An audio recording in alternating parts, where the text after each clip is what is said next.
AT&T teleconferencing service. Enter your access code or meeting number followed by pound.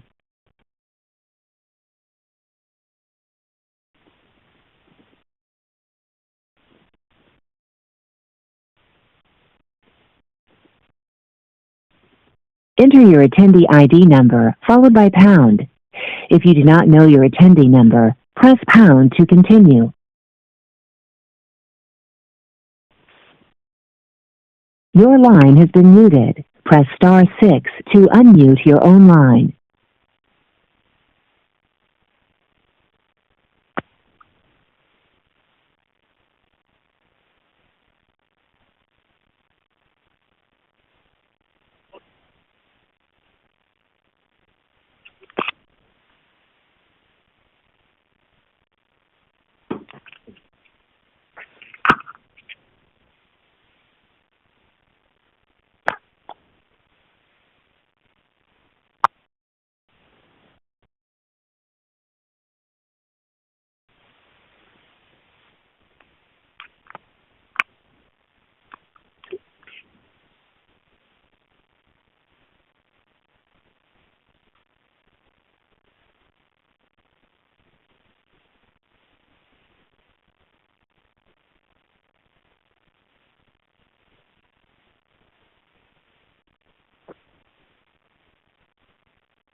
Good morning, everybody.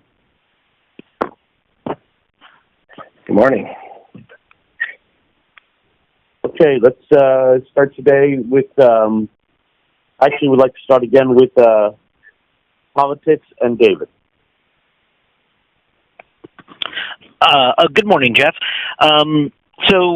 Let me just do some continued cleanup a bit from the debate, since that still seems to be the issue front and center in the campaign. And you all saw the Commission on Presidential Debates making an announcement that they're going to add additional structure, add to the structure of the debate, looking at the rules to see if there is some way to better control the president, clearly, the next two debates. You saw how both campaigns responded to this.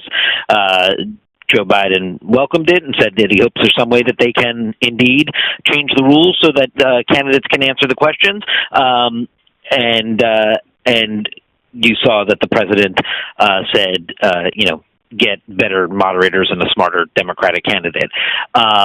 We don't have what those rules changes are going to be from the commission yet, and how practical and enforceable they really will be seems a very open question at this point. But both campaigns suggest that they're going to be at the next debate. Remember, as you noted yesterday on this call, Jeff, that next debate between the two of them is a town hall format where the questions are coming from voters, so a different kind of style debate than we saw the other night.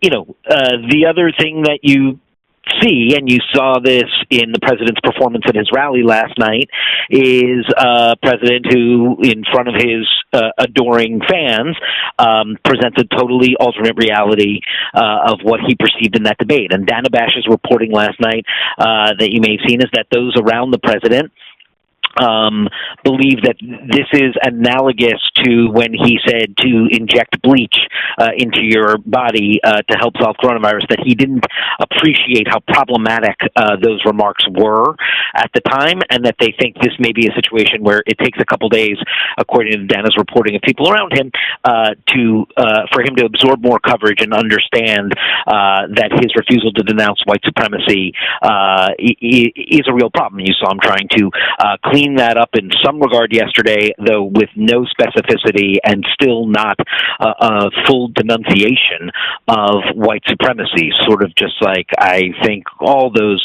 things are bad and shouldn't happen, and got the word "stand down" in there as it related to the Proud Boys, a group he says he's not even familiar with. So he clearly is not yet in the place of absorbing what this moment was, and Dana reports that they are going to give him over the weekend to try and relax a little bit before they dig into debate prep for the second debate.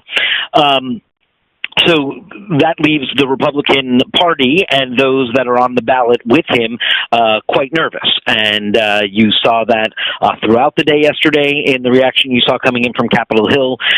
You see it in the reporting today that there is real concern that his refusal and association with white supremacists, refusal to denounce an association with white supremacists, is a real significant political problem for the party overall, not just for the president. And that continues to reverberate through the Republican Party today as well. As for the campaign trail today, it's a rather quiet day on the campaign trail. President Trump will be in Bedminster doing some fundraising. Joe Biden will be doing some virtual fundraising. We don't intend to see him. Kamala Harris off the trail. We will see Pence in Iowa today, so we'll be on the lookout for what he has to offer on this notion of the debates, if anything at all, since his is the next one up. The other thing I would note that we have coming today is Jeff Zeleny is in Macomb County, Pivot County, in the critical battleground state of Michigan, bringing us voter reaction to this debate. He found that not a single voter changed their mind because of this debate. So again, and we said this yesterday on this call, but you know, two things can be true, where the president could be undermining the very core of American democracy on election integrity and abhorrent in his refusal to denounce white supremacy, and yet it may not move voters necessarily in terms of the election outcome. It was something we have to keep in mind, and something that Jeff is discovering on the ground in Michigan. Of course, nobody changing their mind in Michigan is not a place that the president wants to be. His goal in this debate was to actually have people change their minds, those that were on the fence about him and maybe coming back or trying to woo them back to where they were in 2016. That's not happening either. And what Zeleny has found on the ground, besides seeing sort of just a steady stream in people dropping off early ballots where voting is underway in Michigan, is also a concerted and energized effort around getting those Democrats that just sat home in 2016, sat on their hands. They were there for Obama, but not there in 2016. That doesn't seem to be repeating itself right now in what he's finding in terms of the energy and organization in that critical county of Macomb. So we'll have that piece tonight looking at that. And we will, if we do get the rules from the CPD, we'll be up with that. Jessica Dean is on that throughout the day. And I do want to note this new ad from the Trump campaign, Jeff, that I think is noteworthy. It is all about Amy Coney Barrett. And, you know, seeing the presidential campaign just completely, you know, as it was said when he named her, she's sort of going to be a running mate. Now that's got money behind it and is being communicated to voters by having your Supreme Court nominee sort of the central starring figure of your campaign ad as we head to this fall, sort of explains exactly why Trump and McConnell are pursuing this nomination in the way that they are. I think that is where we start this morning. Oh, let me just mention the Biden fundraising, Jeff, which is now, I think, up to some $30 million since the debate. Yesterday, they raised $21 million, their single best day of fundraising of the campaign. Thanks. Thank you, David. Let's move to Washington and do Washington, and then I'll open it up. Okay, so just to follow up on the fallout from the debate and these questions that the president did not clean up yesterday, he said he has always denounced any form of that, while claiming he didn't know who Proud Boys were, and this Hill reaction following the same pattern, condemning the message but not the messenger. Today, on this topic, DHS, as we have tracked, is supposed to release by today this statement that we had heard was watered down about the role of white supremacists. And so we're waiting on language on that to see how they handle it. This comes as there's this NBC reporting out there on these internal DHS documents showing law enforcement was pressured to make comments sympathetic to Rittenhouse in the aftermath of Kenosha. We are still not clearing that just because we just need a little more time, but that's out there. And then our own terrific reporting from Priscilla about how there's this DHS plan to put up billboards of immigration violators to call attention to the crimes they committed right ahead of the election. This all goes into voting. Obviously, there is a huge amount of concern over the escalating voter suppression and violence around the election. There are these calls for volunteers to stand watch at locations. There has been this uptick in response from neo-Nazis. Governors and state officials are rushing out to put statements out to calm fears. We have a bunch of new court activity in Wisconsin and Pennsylvania today, and Pam will pull all of that together. Drew Griffin has a piece coming today on corporate America, city governments, and police departments across the country bracing for instability and civil unrest and violence around the election. These are discussions being led by the FBI, so he will be up on that today. And just on Trump and COVID, Matthew will talk more about this, but obviously Trump is planning to hold these two huge rallies in Wisconsin, while his task force is calling for increasing social distancing to the maximum in this state. As these cases surge, both cities are red zones. Vivian Sama has some new reporting out at 11 about how the anti-mask culture inside the White House from day one pervaded the response, and it was all about how Trump thought that they didn't look good. And obviously the stimulus is ongoing, but not going anywhere fast. And Richard will talk about the devastating job cuts coming. And then just lastly, to mention this healthcare vote today, this maneuver by Schumer to force an on-the-record vote on the Affordable Care Act at 1 o'clock today. McConnell is trying to do something to protect from Republicans from having to take that vote, but we'll be watching how this all plays out. And that's what I got. Thank you very much. Okay, let's open it up for politics and Washington before we get to COVID. Hey, Jeff, it's Mitra. Can you hear me? Sure can, Mitra. I was going to say this yesterday, but I just wanted to gauge if it was a real thing among families and people of color in the U.S. And I've just been talking to different groups, and it feels like people have been definitely planning how to vote, whether it's now or in person or I definitely feel like we've been great, both digitally and on television, about the importance of planning that process. But I think after the debate and a few other symbols, we're starting to see people actively planning for the aftermath of this, whether it's violence and fears over civil unrest. John Blake had a good story about gun ownership is up among African Americans. I think between the Proud Boys and these billboards, you're seeing symbols and threatening messages. And in some ways, in the absence of rallies in the way that the president was able to do in 2016, you're seeing his supporters turn to these symbols. And I'll just mention a personal anecdote. Like 2 weekends ago, we were out in Long Island. We were pumpkin picking with our family, and there was one of these rides, and it was about 1,500 cars, and we were unwittingly caught in the middle of it. And I just want to be clear that, my family, we have Trump supporters in our life. They're in our neighbors. We have friends who are Trump supporters. This is not about that. But when you're in these rallies or the kind of gatherings that, and the Proud Boys, I think, are a manifestation of it, it's very scary. I mean, it's not about personal relationships, but it feels like a mob and you feel unsafe. And I really didn't connect that to the debate until the last 24 hours and just kind of talking to families across the U.S. and sort of the planning for potential civil unrest. And I don't know what our role in that is. I just want to mention it as an active subject of conversation, certainly in my family and others. And just again, on that, with the billboards and kind of a message of going back to where we came from feels also not possible, because many of us who are immigrants or the children of immigrants came from countries that also have autocratic leaders right now. So there's just this, I think, growing despair. And, I don't know how we get at that, but I did want to mention it. Good. Thank you for bringing that up, Mitra. Thank you very much. Hey, Jeff.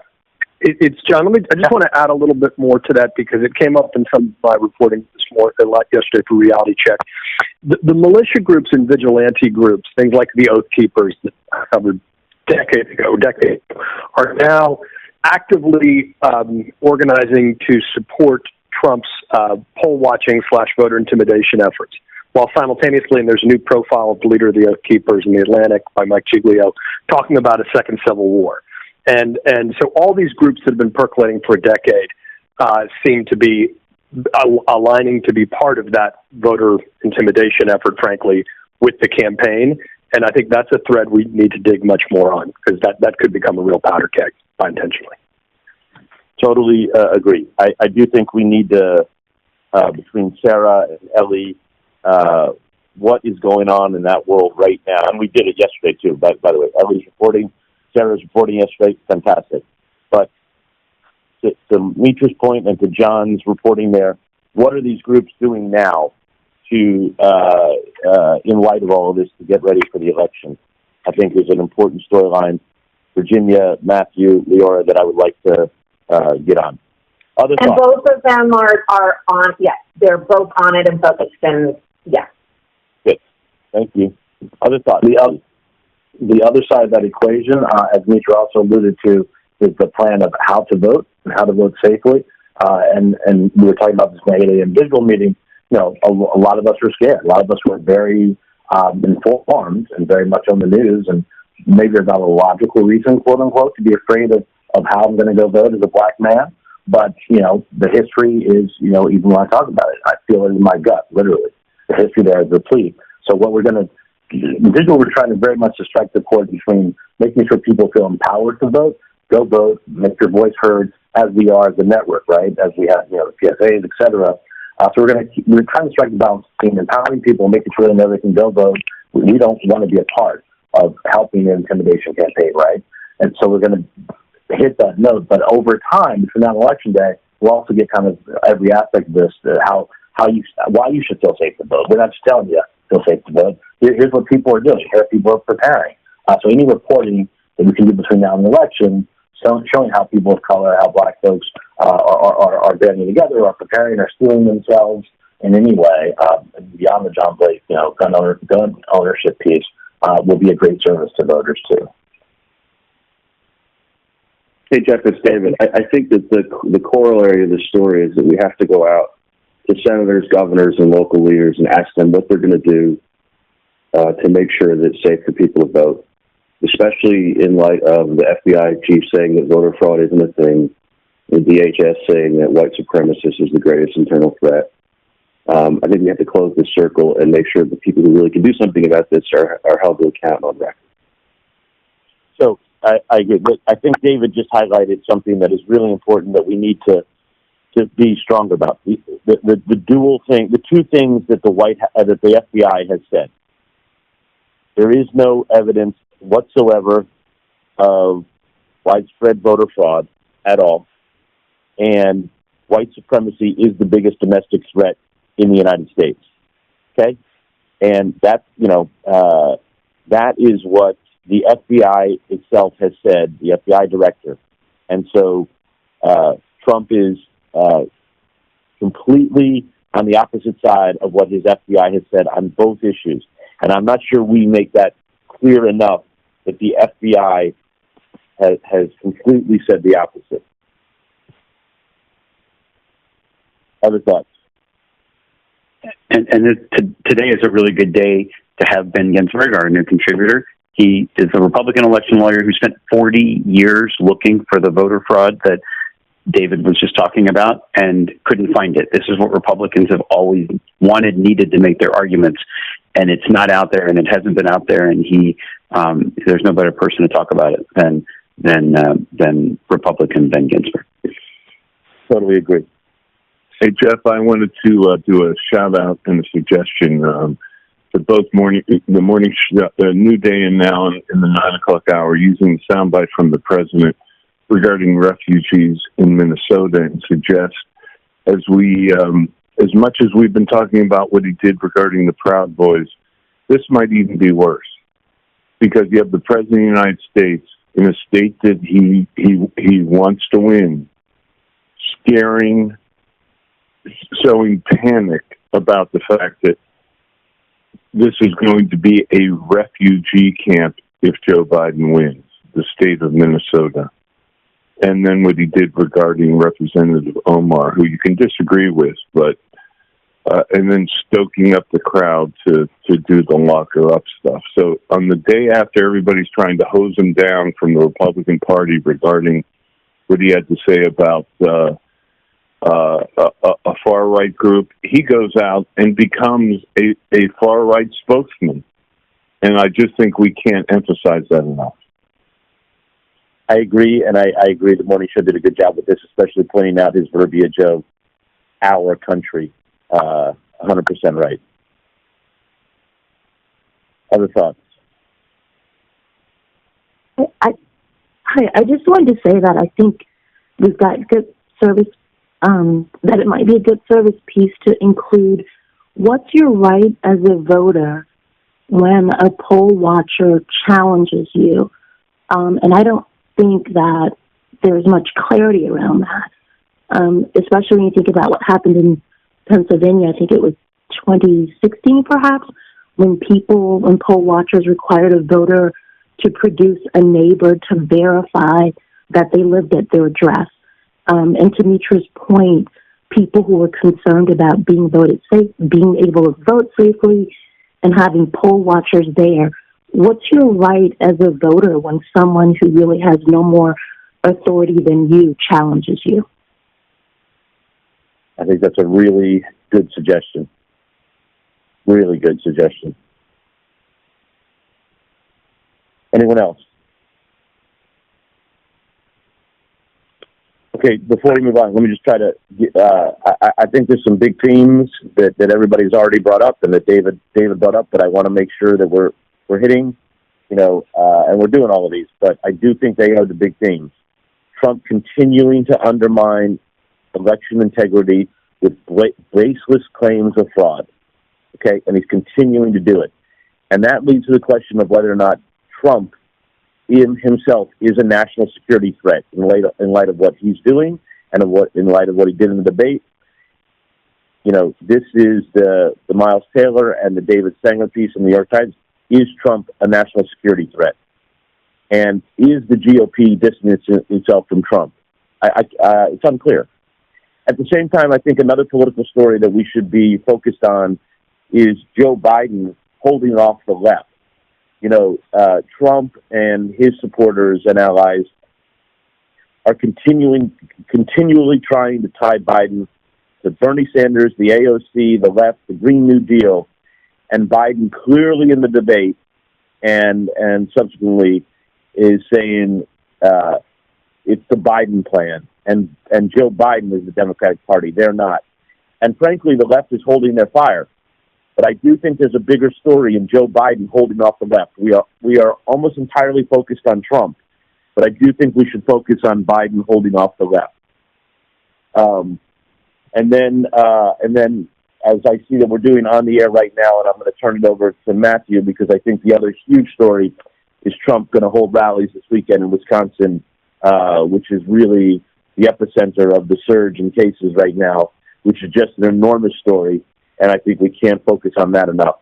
And with that, let me turn that over to Matthew for COVID and the rest of domestic. Sure. And I'll drill down on Wisconsin a little more in just a minute, but I'll start with the big picture as always.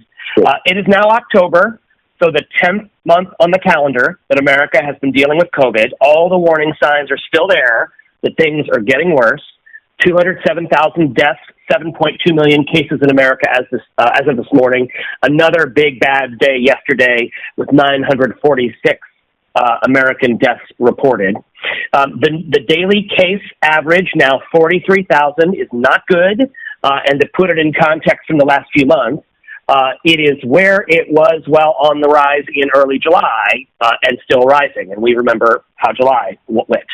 The CDC's near-term forecast see 232,000 deaths maximum by October 24th, which is 25,000 more deaths in the next 3 weeks. And put another way, that would be an average of about 1,100 deaths a day for the next few weeks, compared to the recent average of about 750. And the fears of fall and winter surges coming as we see a growing list of places loosening restrictions.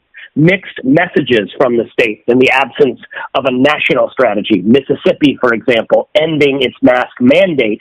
Other states pushing masks and expanding states of emergency, and restaurants opening more and more. So to the key regions and numbers we're watching, the number of states going in the wrong direction on our map rises to 27, including, of course, as we've mentioned, the state where the president is about to hold 2 rallies. The upper half of that map looks a lot worse than the lower half. Northeastern states like New York, New Jersey, Pennsylvania, Massachusetts, New Hampshire, Vermont still in the red, as are the same troubling group of Midwestern states like Wisconsin, Michigan, and Minnesota. So in Wisconsin, the state reported its highest hospitalization numbers, highest deaths yet, with hospital cases doubling in the last 2 weeks. Repeating again that Wisconsin has tripled its rate of daily new cases over the course of just September. The White House task force warning of rapid worsening in areas like La Crosse and Green Bay as Trump heads there this weekend. And as Virginia mentioned, the task force calling for social distancing, to use the odd phrase, to the maximal degree possible. So that is not what we have been seeing. What will we see? And Omar was just up from Green Bay, Wisconsin, which itself is seeing a 20% positivity rate. New York City working to tackle these spikes in key zip codes. Infection rates in the hottest 20 zip codes are 5 to 23%, despite a statewide rate under 1%. So New York City is sending in thousands of police and health workers, contact tracers, people giving out masks, inspectors into those areas. All of this is indoor dining is underway in a limited way, and Bryn is up in New York. Boston is worried. The mayor stopping down the city from moving ahead to phase 3 due to an uptick. New Jersey's positivity rate is at 3%, which is the highest since mid-July. And the White House task force in the weekly reports also sending out all kinds of other warnings to states. To states like Georgia, pushing mask use even harder. One report called on Iowa to institute mask requirements statewide, even as Iowa loosens its quarantining restrictions. Mississippi, as we said, letting its mask mandate expire, though still encouraging them. But Alabama is extending its mask mandate beyond the election. So again, the lack of a unified national set of standards and strategy. We have Nick Valencia available in Atlanta as well. On vaccines, as we get to crunch time here, the FDA chief, with some bold words in an effort to shore up eroding public trust in whatever comes with a vaccine, despite all the Trump pressure, the FDA's Hahn tells a biotech summit that the new criteria they've established for vaccine makers, quote, are the criteria we're going to use. And he can't speak to why Trump is saying the opposite. This as the 7 former FDA commissioners question the FDA's independence. And Hahn says the FDA will use a special committee to review the data. We won't cut corners. Says he doesn't know when a vaccine might be available, despite the recent Trump debate claims of much sooner. Moderna does know it won't be this month or next. The CEO says they will not have enough data even to ask for an emergency authorization until the end of November, and expects wide availability of a vaccine not until March or April at least. And that AstraZeneca trial is still on hold in the U.S. after that safety problem. The FDA head calling the reason confidential. Reuters reporting the FDA is widening its investigation into the illness, even as other countries are letting AstraZeneca resume those trials. And then just fueling the erosion of trust issue is the issue of misinformation. And this study out by Cornell this morning, looking at tens of millions of news accounts, asserting that the president himself is responsible for over a third of misinformation spread on COVID.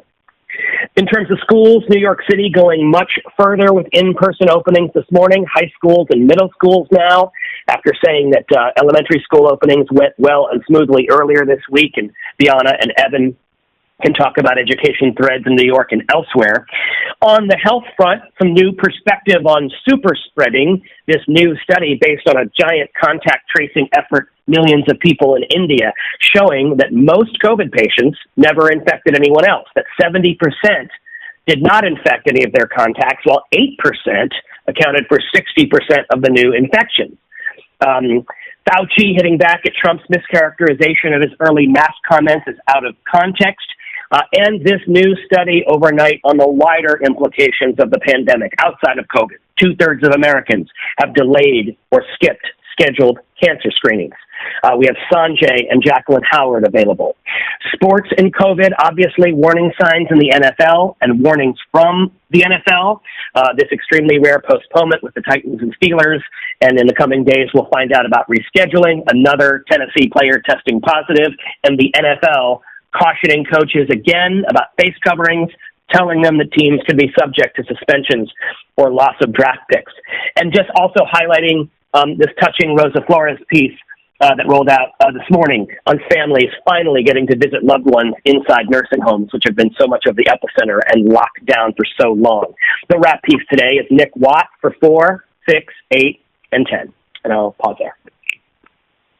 Okay. Anybody with any thoughts on COVID? Matthew, why don't you pick up the rest of domestic, please? Okay, so again, the fallout of the Breonna Taylor case as we wait for this release tomorrow of the grand jury audio. There are reportedly even more new questions about the botched raid that ultimately led to the fatal shooting. We are working to match an affiliate report that Louisville police were repeatedly told there were no suspicious packages going to and from Breonna Taylor's apartment, which flies in the face of what police told a judge to get the original warrant. This all cites a police internal affairs report, which the police department has said is forthcoming, but we do not yet have it or are working to get it. Of course, the judge has given the AG, Cameron, until tomorrow to release a redacted version of the 20-something hours of grand jury audio.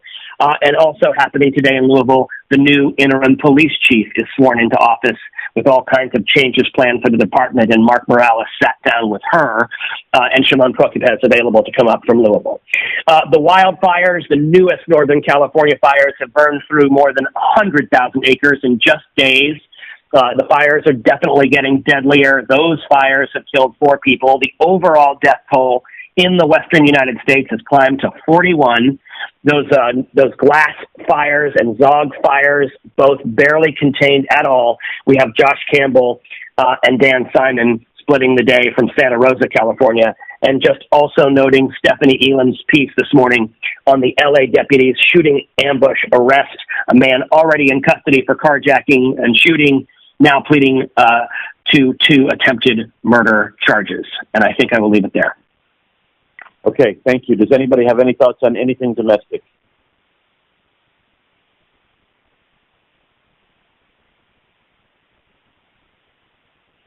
International. Hey, good morning, Jeff. You can hear me, yeah? Yes, we can, Penny. Hey, so I'll just start in Israel, where they recorded 9,000 cases in 24 hours, despite their attempts at lockdown. Their mortality rate is also now higher than the U.S., so Oren Lieberman has those lines. Madrid will also now go into lockdown in the next 48 hours. People can only go out for limited circumstances, so Al Goodman is on those lines. And we continue our reporting as well out of the UK and France, where concerns linger with Scott McLean and Melissa Bell.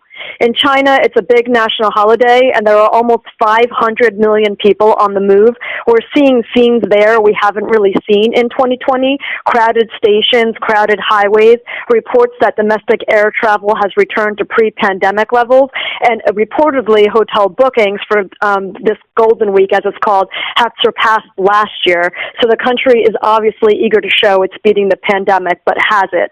So that's David Culver's reporting today. We're also continuing this travel theme globally.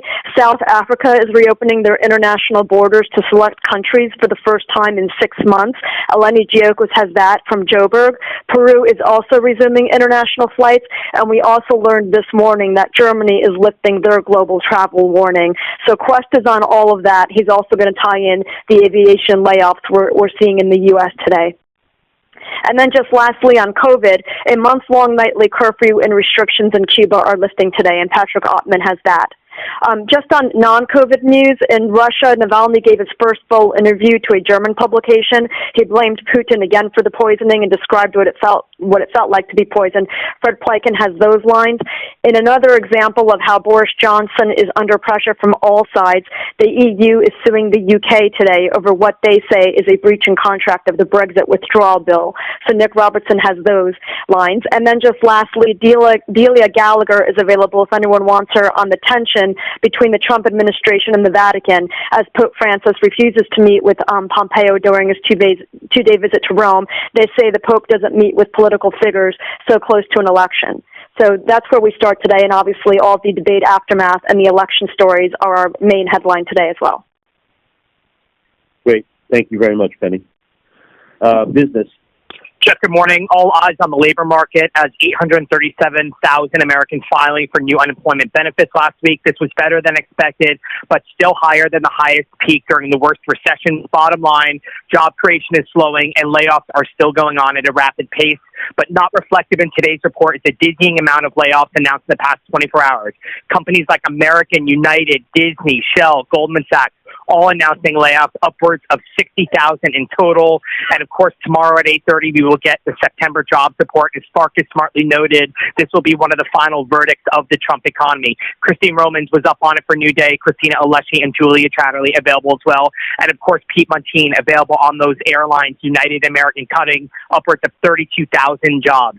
As we have noted, 26 million Americans continue to receive some form of unemployment benefit, and at this moment they're watching Pelosi and Mnuchin for much-needed aid. As Virginia mentioned, the deal is still eluding lawmakers, and as Manu and Phil reported, Pelosi and Mnuchin still perhaps far apart on these negotiations.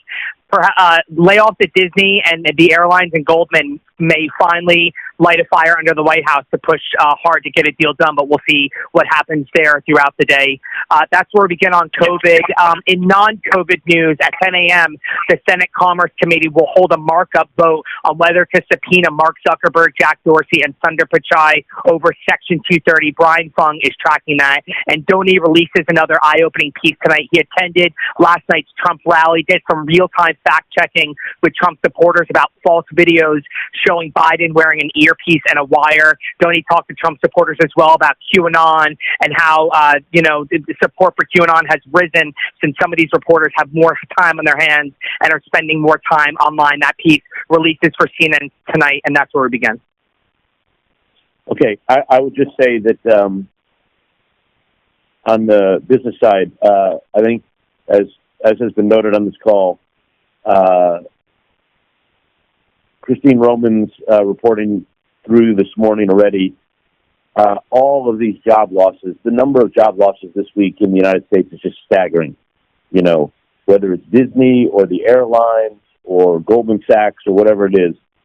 And we should be doing this story on a continual basis. The job losses is just huge. Chris Wallace is going to do his first television interview post-debate this afternoon at 3 o'clock. We should keep our eye on that. I still think that that's of interest to our audience. And anybody have any thoughts on business or anything there? Okay, before we move on, anything on anything? I'm sorry, Jeff, I just had one quick point. Yep, go ahead. I think Bloomberg had a piece on how household income is down by 2 or 3% over the past 3 months, in large part because of the stimulus checks going away. But I think that complements or is part of the joblessness story as well, is not only people losing their jobs, but people who are employed or not are losing income.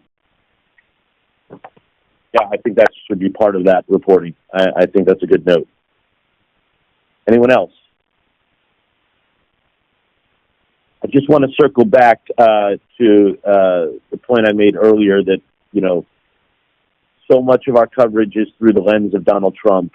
I really want to do a story on how Biden is holding off the left, and the left is fine with it because their number one goal is to defeat Donald Trump. But nonetheless, Trump's and his supporters and allies' attempts to tie Bernie Sanders, AOC, and the left around Biden's neck, Biden is holding that off. I want to do that as a segment. Let me know which show wants to do it.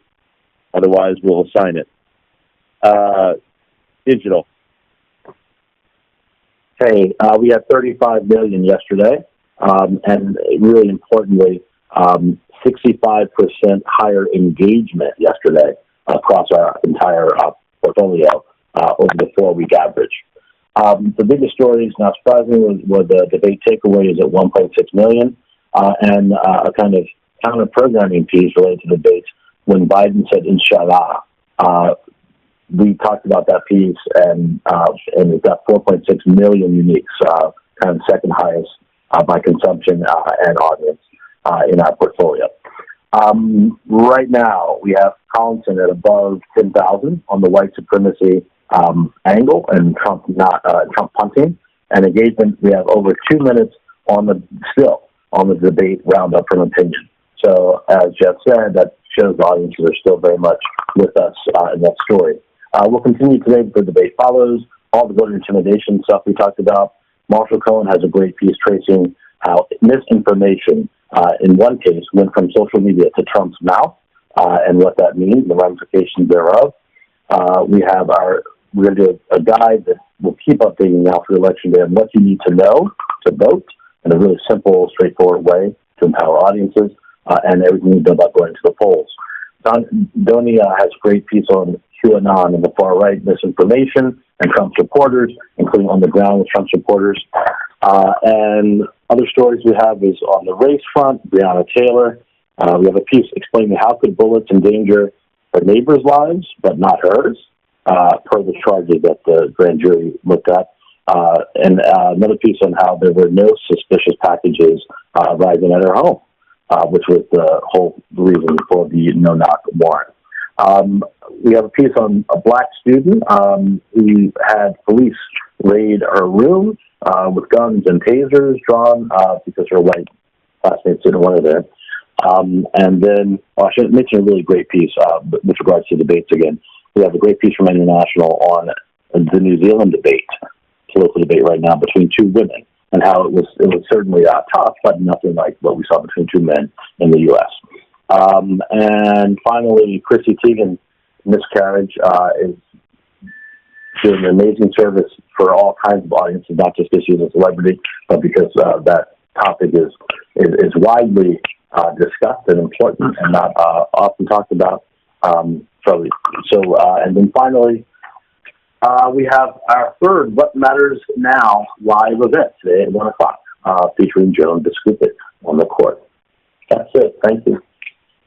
Great. I do think the Chrissy Teigen story is a very compelling story. John. Good morning. So there's just a lot of... Good morning. How can I help? Sorry, there's just a lot of stories that stitched together this morning. John Harwood and Caitlin Collins on Trump continuing to use this divisive xenophobic rhetoric last night on the tails of the white supremacy and Proud Boys comments. Then Priscilla Alvarez reporting on the billboards going up, calling out immigration violators. We'll see what Trump says when he leaves during the 2 o'clock hour, or the 1 o'clock hour today. And then Jessica Schneider will get her on if this new Homeland threat assessment on white supremacy drops. We'll see how far the language goes. Manu Raju will continue to chase GOP lawmakers and get their reaction to everything that's transpired the last 48 hours. Jim Sciutto has Senator John Barrasso on right now. I'm having a conversation with him. Abby Phillip, Laura Barron-Lopez, and Anita Kumar on all of those angles, and that dovetails into the voting concerns, which all shows are jumping on. Kristen Holmes, a couple of threads we're going to pull with her, the 11 governors, calling out the promotion of intimidation or harassment of voters. The judge in Montana ruling on mail-in voting, who took a direct hit at Trump, saying he's the fiction of massive voter fraud. We had the Pam Brown voter rap piece at 3 o'clock. We had Ben Ginsburg and the election law expert Rick Hassan booked. Al Schmidt, the Philadelphia city commissioner who runs elections, he's on with Brianna, pushing back hard on the Trump claims of fraud and calling out Trump for trying to get poll watchers to head to these different areas. And then Kate with the Nevada Attorney General threatening to prosecute voter intimidation. On coronavirus, the top line will be coming out of Wisconsin. Omar is there. In Green Bay, the second wave that local officials are talking about there, just as the White House task force does warn about social distancing ahead of these Trump rallies. Richard Besser sounding off on that. Other doctors booked. John King has the Wisconsin chief medical officer to sound off on that. The Vivian Salama reporting on masks and at the White House and why there's been a push not to promote wearing them. She has some really interesting reporting about that. We'll break that at 11 and use that the rest of the day. And then Brianna does have the Cornell researcher behind that study that shows that Trump is the main source of misinformation around the coronavirus pandemic. So we're going to hit that interview hard. There's a lot of economic threads. We're going to stay on the relief package. Can they get to a compromise? Nancy Pelosi does talk later on today in her weekly briefing, so we'll see what she has to say. Pete Muntean National Airport on a grim day in the airline industry with thousands and thousands of job cuts. Next hour, Poppy interviews the Delta CEO, Ed Bastian. Will Delta be forced to follow United and American Airlines moves? We are doing a bigger step back just on the total number of job losses that we've seen this week. It goes beyond the airline industry. It's bad. And then Kyung Law putting a face on all of this, but the escalating evictions piece that she put together that's going to get a couple of runs today. Finally, we will look to get Shimon on the air if we can match that local reporting with all the new questions about the Breonna Taylor raid, and the Stephanie Elam piece that really kind of walks through how the LA Sheriff's Department was able to crack the case of who ambushed those deputies. That will get another run this morning. Thank you, John. Washington. Morning. At 4 o'clock, with the lead, Jake has Caitlin Collins with a donut. We've got Senator Tammy Duckworth as well, and we'll get to national security threats and other issues, of course, with her. We've also booked Dr. Frank Fortunati, medical director of Yale New Haven Psych, on the impact among Americans of seeing their leaders degenerate in the way that we've seen. Nick Watt has our coronavirus wrap, and with Sanjay, of course, and we'll get to Wisconsin and more. Jeff Zeleny has a piece looking at Michigan voters after the debate that was discussed. We will look at Biden and keeping the left at bay with Nia Malika Henderson among our analysts, and we'll have a look at Kate Bennett's First Lady special as well. And in the Situation Room, we'll continue to follow on the debate, the Bash reporting that Trump, it still hasn't sunken in for Trump, that he messed up. And the GOP concerns about his continued unwillingness to explicitly denounce white supremacy as they begin to distance themselves. We'll watch for this DHS report coming out. All of this as Trump is continuing to undermine voter integrity with these baseless claims of voter fraud, something his own FBI director has said there's no evidence of, and has also pointed out that white supremacy is the biggest domestic threat in the country. We have Ben Ginsburg booked as well. We also have John Bolton, so we'll get into the questions about whether this really makes Trump a national security threat. We'll discuss the questions about Biden and his holding off the left. Pam Brown will have the voter rap piece. And we have the Drew Griffin piece mentioned on extremism. We'll also follow, obviously, on COVID, 27 states now trending in the wrong direction, the concerns around the Wisconsin surge and Trump heading there this weekend. We'll get into the Hahn comments on vaccines, the staggering job losses. Nick Watt will wrap that all together for us. We'll try to get our international whip in as well. And we'll keep an eye on the Chris Wallace interview at 3 o'clock. That's where we're starting. Okay, thank you. Does anybody have anything they want to bring up? during the RNC, they presented a lot of African Americans and other people of color who supported Trump. I'm wondering if we've tried to reach out to some of the more high-profile ones like Alice Johnson, one of the original sit-inners from 1960 in Greensboro, like these people who, very publicly put themselves out there supporting Trump, and ask them what do they think of him going all in, with these, not dog whistles, but bullhorn sort of approach to stirring up, such racism. And I think it would be interesting, especially the high-profile ones. Like, what's their position about that? Do they still support him? What do they think? Somehow I don't think that they're going to leave him. I mean, Tim Scott was one of the most high profile, and I think we saw what he thought of it yesterday. So, other thoughts?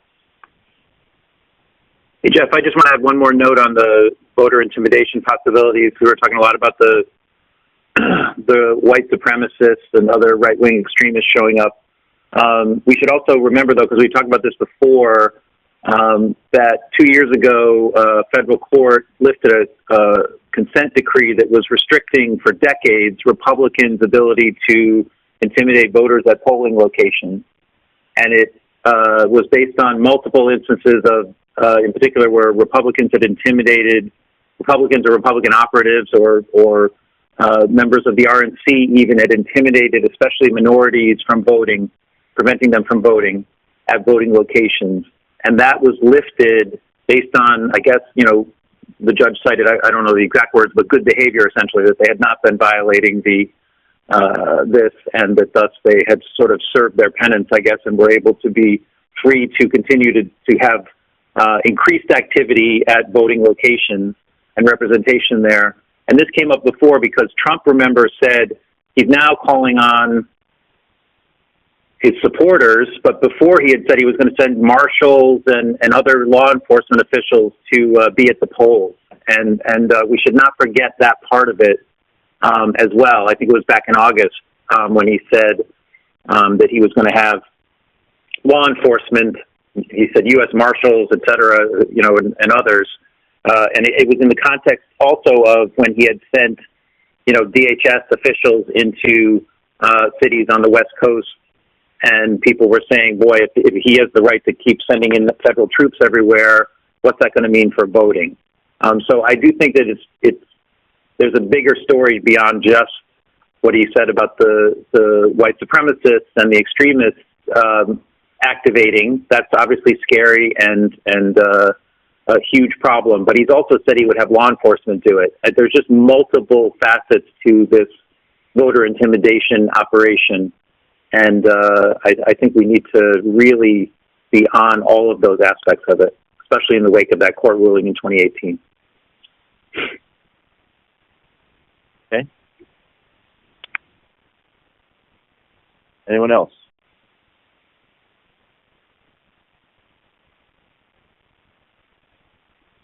Any final thoughts? Okay. Have a great day, everybody. Thank you very much. Bye-bye.